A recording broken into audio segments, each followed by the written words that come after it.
بار کے بھی ایلڈرز اور پولیٹیکل پارٹیز ڈے ون سے یہ کہہ رہی تھی کہ جب ایسے معاملات ہوں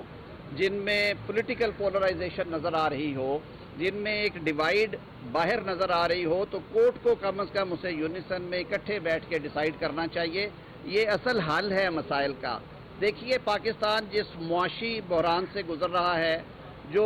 سیاسی معاملات آج کل ہیں، اس کے ساتھ اگر آئینی بحران کا بھی شکار ہوئے تو یہ ہمارے لیے بہت مشکل صورتحال ہوگی۔ چیف جسٹس صاحب نے کہا کہ سیاستدان بھی مل بیٹھے، ہم نے کبھی اس سے انکار نہیں کیا۔ میں نے تو بلکہ بارہا، اور رانا ثناء اللہ صاحب بھی میرے ساتھ موجود ہیں، کل خواجہ آصف صاحب نے بھی یہی بات کی، سیاستدانوں میں اگر میچورٹی ہو تو اپوزیشن کے دوستوں کو یہ ماحول بنانا ہی نہیں چاہیے تھا۔ گفتگو کے دروازے سیاست میں کھلے رہتے ہیں، لیکن اس سے ہٹ کے میں یہ کہوں گا کہ آپ یہی بات جب سیاستدانوں سے کہتے ہیں تو یہی اصول آپ کو اپنے ادارے پہ بھی لاگو کرنا ہے، اور گفت و شنید کے ساتھ آپ اجتماعی سوچ کو رستہ دیں، اور ایک ایسا فیصلہ صادر ہوگا جب ساروں کی اجتماعی سوچ اس میں ہوگی جو کہ اس ملک کے سیاسی تقدیر کے لیے، اس ملک کے سیاسی مستقبل کے لیے بہت مفید ہوگا۔ وزیر اعظم صاحب اور دیگر جو سیاسی جماعتوں کے قائدین ہیں، انہوں نے کل ایک پولیٹیکل میٹنگ اس حوالے سے بھی رکھی ہے تاکہ یہ فیصلہ ہو سکے کہ ان موجودہ حالات میں اس کیس کی سماعت 3 رکنی بینچ اگر کرے گا تو کیا اس سے پولیٹیکل سٹیبلٹی کے حوالے سے وہ جو فیصلے ہیں ان کو پولیٹیکلی یا ان کا جو اصل معنوں میں جو اطلاق ہے وہ کویسچن نہ ہو جائے، کیونکہ جب عدالت کے اندر سے ایوانوں سے آوازیں اٹھی تو ان باتوں کو سننا بھی ضروری ہے، اپنے گھر کو درست کرنا بھی ضروری ہے۔ تو ان معروضات کے ساتھ کل انشاءاللہ العزیز جو کولیشن گورنمنٹ کے پولیٹیکل لیڈرشپ ہے وہ بیٹھے گی اور وہ آئندہ کا لائحہ عمل طے کریں گے انشاءاللہ العزیز۔ ہم پھر ایک بار اس بات کا ریزولو دیتے ہیں کہ اس ملک کو آگے بڑھانے کے لیے جن حالات سے یہ ملک اور پاکستان کے 22 کروڑ عوام دوچار ہیں، تمام اداروں کا یہ فرض ہے کہ وہ ایک جو اجتماعی جو کلیکٹیو وزڈم ہے، اجتماعی سوچ کے ساتھ ان مسائل کو حل کرنے کے لیے بیٹھے۔ اگر آپ اقلیتی فیصلے جو ہیں ان کو ہم انفورس کرنے کی کوشش کریں گے تو یہ بحران جو ہے وہ مزید سنگین ہوگا۔ بہت شکریہ۔ صاحب یہ کورٹ نے یہ آپشن دیا ہے کہ حکومت اور اپوزیشن جو ہے وہ بیٹھے اور کنسنسس کے ساتھ کوئی چیز ہمارے سامنے لے کر آئیں، تو دیکھیے کیا اچھا ہوتا جو کنسنسس کا کہہ رہے ہیں وہ بھی یہ بات وہاں پہ بھی طے ہو۔ ہم بار بار کہہ رہے تھے کہ یہ ایک ایسا ملکی معاملہ ہے جو کہ ایکسٹریملی امپورٹنٹ ہے۔ کیا ہی اچھا ہوتا اگر اس میں فل کورٹ بیٹھتی اور وہ بڑوں کے طور پہ اس سارے معاملے کو ٹیک اپ کر کے حکم جاری کرتی کہ معاملات کو اس نہج میں لے کے جائیں، اس نہج میں لے کے جائیں۔ آدھی سپریم کورٹ کہہ رہی ہے کہ یہ 184(3) کا معاملہ نہیں ہے، یہ ایک پولیٹیکل کویسچن ہے، اسے ہائی کورٹس میں پینڈنگ پروسیڈنگز میں حل ہونا چاہیے،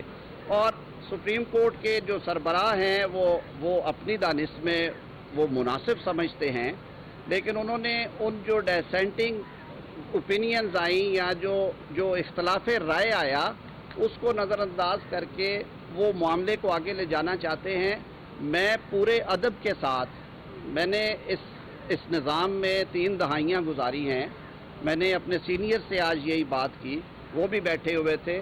یہ بار کی بھی آواز ہے، پارلیمان سے بھی یہ آواز آ رہی ہے، یہ سول سوسائٹی سیگمنٹس بھی کہہ رہے ہیں کہ ہمیں پولیٹیکل ٹیمپریچر کو ٹھنڈا کرنے کی ضرورت ہے، اور اس کے ساتھ ساتھ یہ سارے طبقات کہہ رہے ہیں کہ اس وقت ہمیں جو ہمارا سب سے بڑا عدالتی ادارہ ہے سپریم کورٹ آف پاکستان، وہ اسے بھی ایسے دیکھنا چاہتے ہیں،